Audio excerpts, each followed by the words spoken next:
Good morning. I'm here again, and I'm just thanking God that I heard so many people who were um, encouraged by this 10-minute messages. Well, actually, um, I was the one to thank then that what the messages every day that I give you, it help you uplift your spirit.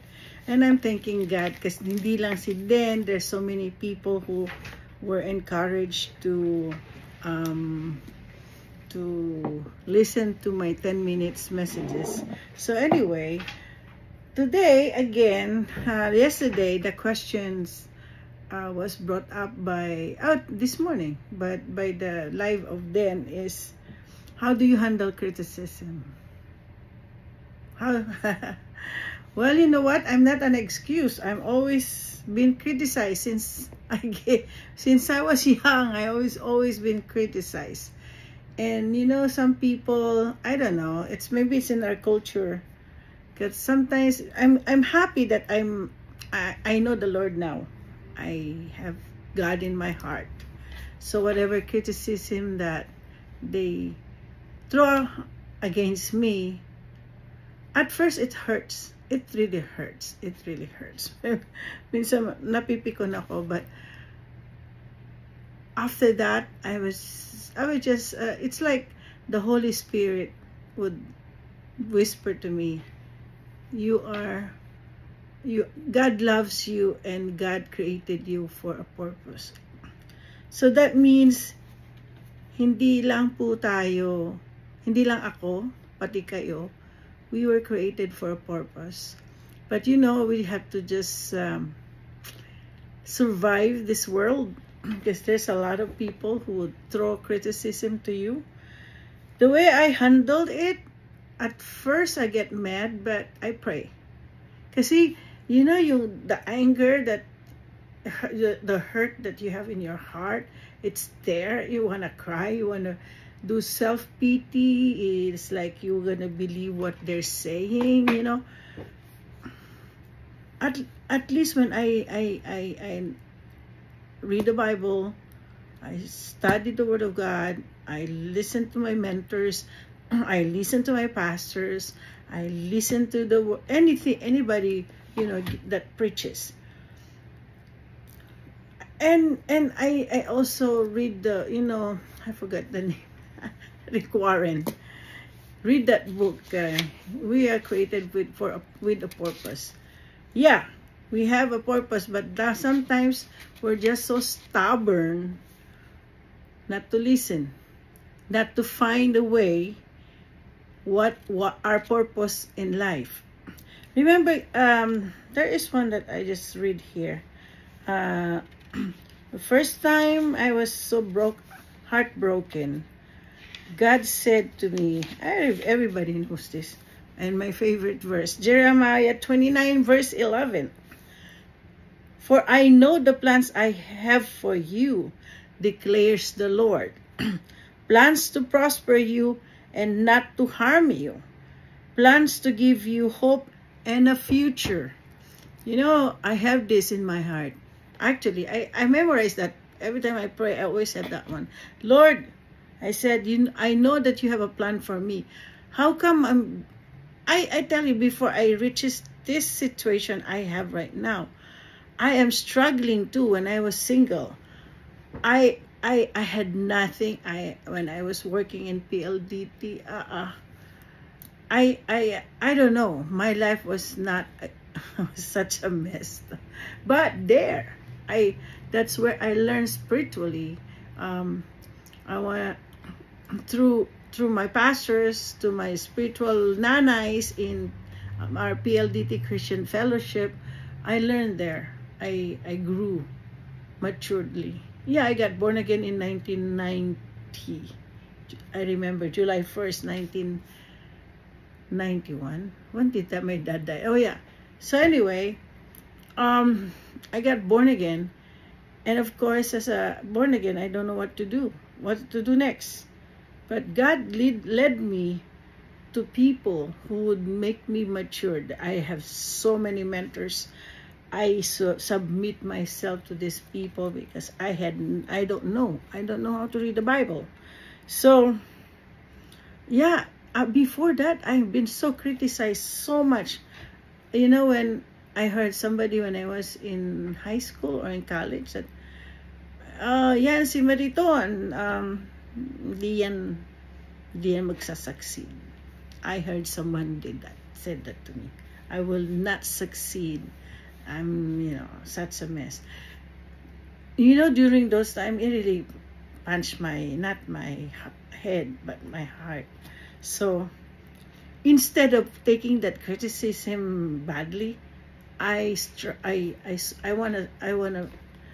have to do something that that person who said that to me is wrong. So now I don't know what happened to her. But you know what? When I see her, I'm gonna embrace her. I'm gonna thank her because of that, what she said to me made me succeed. Gave me a goal to succeed. And of course, when I had the goal to succeed, of course, I have my Lord and my Savior. I have my Bible here. This is where I get how to be successful. People were asking me, how to be you? Well, we are created uniquely, individually by God. There's no copycat.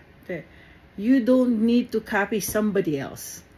Create yourself by God's grace. Ask God. Okay? Pray for it. Pray for it. So, during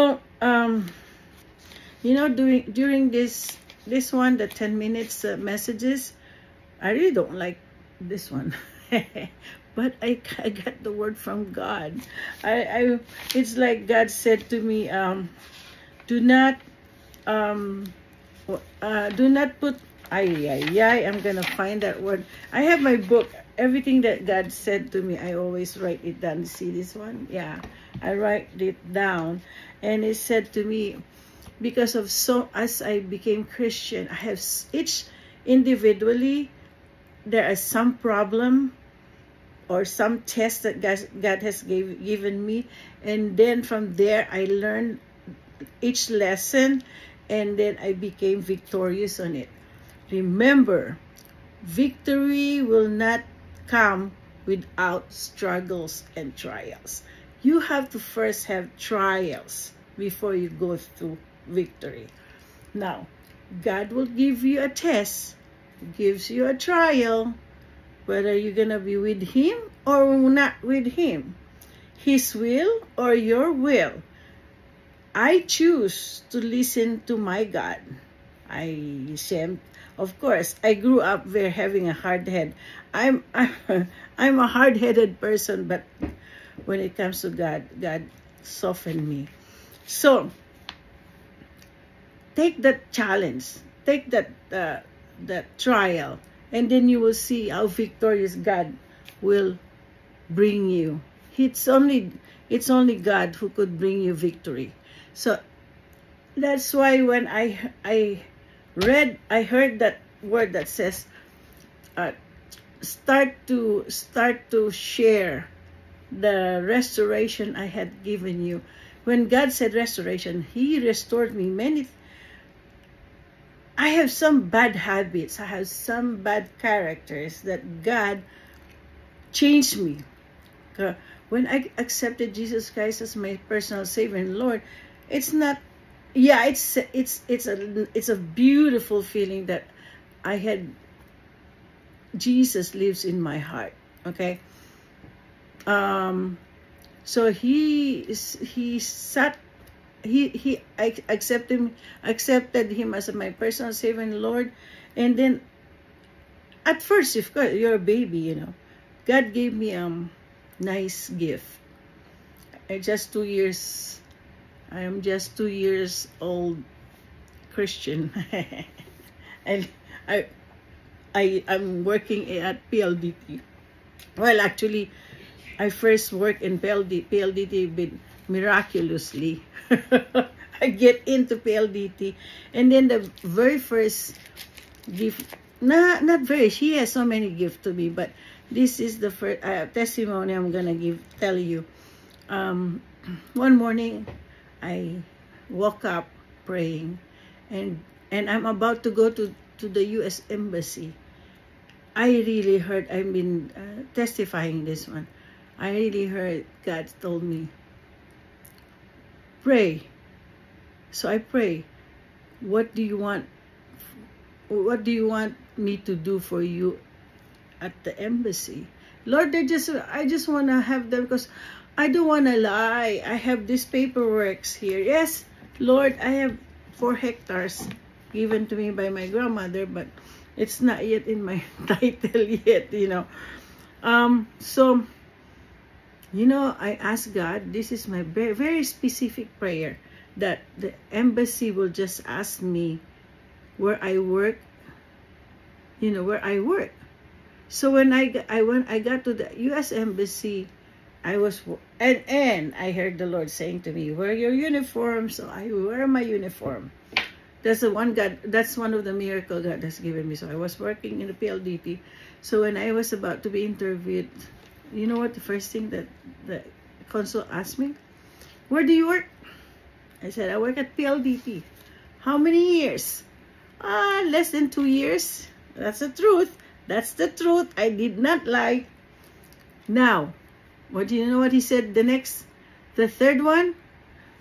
He stamped he stamped a piece of paper, said, okay, congratulations, get your passport, your passport, because they have to take my passport and they will put the US visa. That's the first time, I think, that they have to put our pictures, so we have to take a picture, and they're gonna give us the 10-year visa.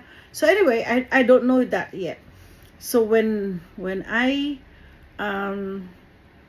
he gave me that paper, because that's it, this is it, and the consul was just laughing at me. Yeah, you get your passport. She said something like Wednesday or something to pick up my passport.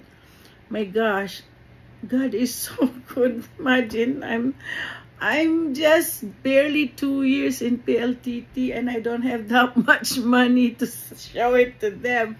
But God was so good that then when I pick up my passport, I was so surprised. It's a 10-year visa. And guess what? It's already 12, 13. I'm just gonna share this one to you so that you're gonna be encouraged and be inspired. So when I got my passport, okay, my uncle, my dad's brother, was in the Philippines, and so with my mom's brother, as they went together in the Philippines. So when I came, I went and bragged I got a visa, and then they're teasing me, yeah, you got a visa, but you don't have money to pay for your ticket. I know, I can hear somebody's gonna sponsor me. Lo and behold, my uncle Gus, which is my dad's brother, said, oh, you're gonna go to the United States? Yes. Are you gonna sponsor me? You know what he said to me? Not even. He said, yes, I'll buy your ticket. You're gonna go to America. Oh my gosh. And then of course my other uncle, which is my mom's brother, what about me? What do you need from me? I said, yay, pay for my visit USA fair. US during that time, okay, you have to visit at least 3 states for, I think, for $450. So that's why I went to New York. I went to Washington DC, Chicago, back to San Francisco. During my 3-month stay in the US, I will share that to you later on, how God worked in my life, how I was so baby. I was a baby Christian. I was so pampered. And later on, I will just share to you, as time goes by, as I became a Christian, when after all the baby thing, I got matured, you will see how what kind of struggles and trials I got, where I got the victory. So today, this morning, I hope you guys are inspired. 15 minutes na over ako, overexcited. So I hope you guys are inspired again. Shout out, Teacher Dan. Thank you. How to handle criticism? Ngiti. Just smile. Accept. But then, take that challenge. Kung ano sinabi sa'yo, patunayan mong hindi totoo. Okay? So, good morning. God loves you. And my favorite word, babush.